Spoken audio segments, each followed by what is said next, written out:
Partai Bharatiya Janata atau BJP yang berkuasa di India sering membuat kebijakan yang mencerminkan kebencian terhadap Islam. Contoh terbaru adalah pelarangan jilbab bagi pelajar dan mahasiswa di negara bagian Karnataka, India Selatan. Pelarangan itu menyulut protes tidak hanya di India, tetapi juga di seluruh dunia karena jelas melanggar hak asasi manusia. Selain jilbab, India juga pernah melarang seseorang pindah agama karena alasan menikah. Pelaku diancam hukuman 10 tahun penjara. Peraturan ini berlaku di Uttar Pradesh, negara bagian paling padat di India. Politisi dari BJP menuduh para pria Muslim mencuci otak wanita Hindu agar masuk Islam sebelum menikah. Menurut mereka, pindah agama karena menikah adalah konspirasi untuk mengubah demografi di India. Penting untuk memiliki undang-undang seperti itu, kata juru bicara pemerintah Uttar Pradesh dikutip dari The Telegraph. RUU serupa telah diajukan di dua negara bagian lain yang diperintah BJP, yakni Madhya Pradesh dan Haryana. Rezim yang berkuasa juga mencabut status otonom negara bagian yang mayoritas Muslim, yakni Kashmir. Padahal status otonom di Kashmir sudah berjalan sejak kemerdekaan India. Mengusung ideologi Hindutva atau kehinduan, BJP berdiri sekitar tahun 1980-an, didukung oleh kelompok Hindu radikal.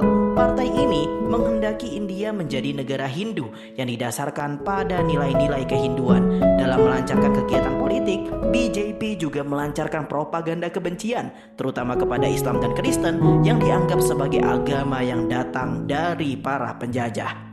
Politik kebencian yang dimainkan BJP memang mampu mengantarkan partai tersebut menjadi pemenang pemilu, bahkan mampu menjadikan Narendra Modi, kader partai tersebut, menjadi Perdana Menteri India hingga saat ini. Modi kemudian melakukan Hinduisasi India melalui penetapan undang-undang dan peraturan pemerintah. Gerakan politik tersebut pada akhirnya merugikan rakyat India yang memeluk agama Islam dan Kristen, sehingga hal tersebut mendapat penentangan keras dari orang-orang Islam dan Kristen.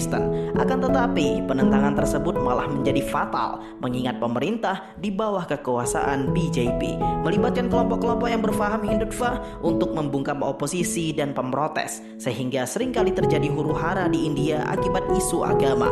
Kejadian tersebut masih terjadi hingga sekarang, seperti kasus pelarangan penggunaan jilbab, penghancuran masjid dan gereja yang diklaim sebagai bekas kuil Hindu suci, dan hal-hal lainnya yang merugikan kaum minoritas. Dari berbagai kebijakan yang dilakukan, selain bertujuan melakukan Hinduisasi, Modi jelas nampak mencoba menghentikan laju Islam yang memang pesat di India. Hal ini sekaligus menandakan agama Islam tetap berkembang dengan pesat di negeri Hindustan itu. Banyak pihak di India sepertinya kurang senang dengan hasil sensus tersebut. Mereka, seperti dilansir Hindustan Times, mengkritik publikasi hasil sensus tersebut yang baru dilakukan pada 2015. Padahal sensus itu sendiri telah dilakukan 4 tahun sebelumnya. Sejatinya bukan tanpa alasan jika sensus itu baru dilakukan belakangan. Masih menurut Hindustan Times, pihak berwenang memang sengaja menahan diri untuk tidak segera mengumumkan hasil sensus tersebut dengan alasan menjaga keharmonisan hubungan antar umat beragama. Terlepas dari kontroversi itu, faktanya populasi umat Islam di negeri itu meningkat dibandingkan agama-agama lain yang cenderung menurun. Berdasarkan sensus yang datanya diambil pada kurun waktu 2001 hingga 2010 itu, populasi umat Hindu menurun 0,7%, Sikh merosot 0,2%, dan Buddha berkurang 0,1%. Dengan penurunan 0,7% itu, populasi umat Hindu di India untuk pertama kalinya berada di bawah 80% dari keseluruhan populasi negeri itu. Sebaliknya, jumlah penganut agama Islam meningkat 0,8%, sedangkan pemeluk agama Kristen dan aliran Jains tidak mengalami perubahan. Peningkatan populasi Muslim paling banyak terjadi di wilayah Jammu dan Kashmir. Berdasarkan hasil sensus itu, komposisi populasi umat beragama di India adalah sebagai berikut: Hindu 79,8%, Islam 14,2%, Kristen 2,3%, Sikh 1,7%, Buddha 0,7%, Jains 0,4%, dan lainnya 0,7%. Hasil sensus di India tampaknya sejalan dengan prediksi dari Lembaga Riset Demografi Terkemuka Amerika Serikat Pew Research Center atau PEW.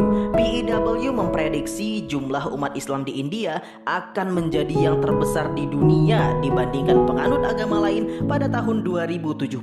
Salah satu penyebabnya adalah jumlah umat Islam di India terus meroket, bahkan menjadi yang terbanyak di dunia, melebihi jumlah umat Islam di Indonesia, sebut laporan PEW pada awal April 2015. Walau mayoritas penduduk di India adalah pemeluk agama Hindu, jumlah penganut agama Islam di India pada 2050 hingga 2070 akan menjadi yang paling besar di dunia, sambung PEW. Sebagai gambaran, jumlah penduduk Indonesia berdasarkan data Badan Pusat Statistik atau BPS pada 2010 mencapai 238 juta jiwa. Dari jumlah itu, penganut agama Islam mencapai 87% atau sekitar 207 juta jiwa, sedangkan pemeluk Kristen sebesar 7% atau 16,6 juta jiwa. Adapun India dengan jumlah penduduk mencapai 1 miliar jiwa pada 2013, penganut Hindu sekitar 80,5% atau 857 juta jiwa, dan pemeluk Islam sebanyak 16,4% atau 174 juta jiwa. Data 2019 berdasarkan catatan Wikipedia, jumlah umat Islam melesat menjadi 207 juta jiwa. Wallahu a'lam bishawab. Sebelum lanjut jangan lupa di subscribe, semoga Allah memberi pahala yang berlipat ganda.